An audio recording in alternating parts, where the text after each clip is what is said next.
Hi, everybody. I'm Dr. Steph Genser, and this is our co-host, Dr. Bob McNeil. Together, we are Steffi Steph, and you can call him Bob. And we are Between Two Teeth. Welcome. Is the scarf too much? Is it cold? So I grew up in Canada, but I'm the coldest Canadian you're ever going to meet in your life. I'm literally kind of hot. I'm actually right kind of now. comfortable. Okay, we'll keep it on. Well, just now you're. So right. We're talking about dental extractions. You're dental extractions. Periodontist. I'm an oral maxillofacial surgeon, so we should have some experience and some pearls. Recently, I've just started working with. Is this bad time to mention the buckle plate? And as I was saying, I started working with dental students at one of the dental schools in the undergraduate oral surgery clinic. So I think this would be a great time to help them with pearls of dental extractions, new dentists. To be honest, it took me a while to get good at extractions. All right. Okay. So that's a good point. So kind of patience, and you're going to learn over time as you go. But what kind of pearls can we offer? And you might have a few different pearls than what I have to offer. Differences in training, but maybe some overlapping similarities to help someone out who's maybe just starting or just trying to hone in their technique. Should we mention our fake sponsor? Oh, we should. Thank you to our fake sponsor today, Henry Schein. Is there a division, like their dental division? Yeah, their dental division specifically. We literally could not do this. We could not produce this without you, Henry Schein. And Henry Schein, thank you. Your Henry products, Schein. Your company, the company of Henry Schein is amazing. This is almost as many times you said organized dentistry. Hashtag Henry Schein. Hashtag Henry Schein. Technically, thank you, Henry Schein. Henry Schein. Technically, we are doing this without Henry Schein, but Henry Schein's a great. It would make it so much better, and it's awesome, yeah. And if you're, do we even use Henry Schein at the office? Yes, of course we do. Use Henry Schein. So back to the extractions. Yeah, so let's go over some pearls, some clinical pearls and pitfalls. Here's what I'm going to say. You want to go first? Do not use muscle or strength. Are you to get a tooth out? You know, I've can I tell a funny story? It's really funny. Real quick, 2 seconds, just 2 seconds. I've had patients look at me. I'm shorter. I'm female, and they're like, "Are you?" Tall. They say, "Are you strong enough to take this tooth out?" And if you're a female watching this, oh my gosh, feel me on this. Do you remember the one time it doesn't take strength and brunt; it takes technique. We're on a mission trip in Guatemala. Oh yes. And one of the dental students had these huge biceps, and I just came up and I just said, kind of, you're just a little less of this.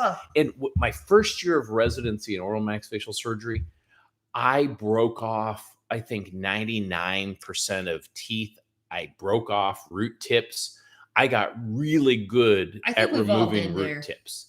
And it honestly took me a while in practice to figure out the tooth is going to want to go a certain way. So that is so important. And we're going to repeat that line. The tooth is going to come out how it wants to come out. Unless you just break it off. And if you try to force it to do something it doesn't want to do, it'll say, I quit. Teeth are like herding cats. They'll let you know which way they want to go. And if you have you ever tried to herd cats before? It's almost impossible. No. But my point is that a tooth will let you know. It's almost a feel thing more than a sight thing. And it's so subtle. It's very small movements, and you have to be so I don't even know. Persephone. Not at all. See, stop moving. I'm not moving. It's the camera. We're out of focus. Okay, there we go. Literally, don't move. So, all right, let's keep moving around because there's a lot of pearls here. So no brute strength. It's technique, not force. The tooth's going to tell you where to go. Be very careful in evaluating. Okay, and it's super subtle. It's wanting to go distal into the facial. Know that. We get that. So you can look on root or a radiograph or an x-ray, and it'll kind of show you based on where the roots are angled. Kind of give you a little bit of an idea of where it's going to go. And it can be super subtle. Right, but that's just a hint. Let the tooth tell you. The tooth will let you know. Elevate and do not elevate against the tooth in front of it. You want to get that elevator in there. Oh, look at this. We have a root. It's finally, I've been holding this thing every episode. It's great, yes. It's in the jaw. Let's just say this is the mesial aspect. Your elevator, we like to use luxators because they're smaller, they're thinner. You get right up here.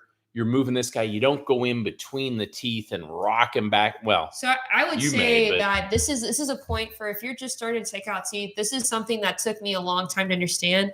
Where going around down the root surface, that PDL surface I right knew there, you had to say PDL is a periodontist. periodontist. But the difference is if you're doing a full mouth extraction, by all means, get that luxator Right. horizontal and get all those teeth Rec moving. shop. Rec shop. But Boom, if you're boom. taking out one tooth, especially with the crown on the other side, Yes. And you got to be if careful. you're taking out a tooth, if this is number 14 and you got number 13 here, it has a crown, it's got a root canal. You better tell the patient, hey, this tooth in front, if it has any problems with it, I get in here, that number 13 may break apart. And stay off of that number 13. Stay off the adjacent tooth. And once again, you're not coming in sideways. You're going up on the mesiofacial aspect. And when you do that, get your hands in there. You know, it takes a while to figure that out. I like to not to use a retractor unless I need to. I'd rather get my fingers on both sides of the jaw so you can get in there. You can feel it move. And what we're talking about is feeling the alveolus expand and contract down. And those roots, off the scar. Good call. The roots are so close to where that bone is that I agree. When you have your hands in there, the roots are in the bone. When you have your hands in there, and whether you have a forceps on the tooth or whether you have an elevator going, you can feel where that root's going. Really, don't put a forceps on the tooth until it's moving, and don't be pretend moving. Dental students specifically, I'm talking to you.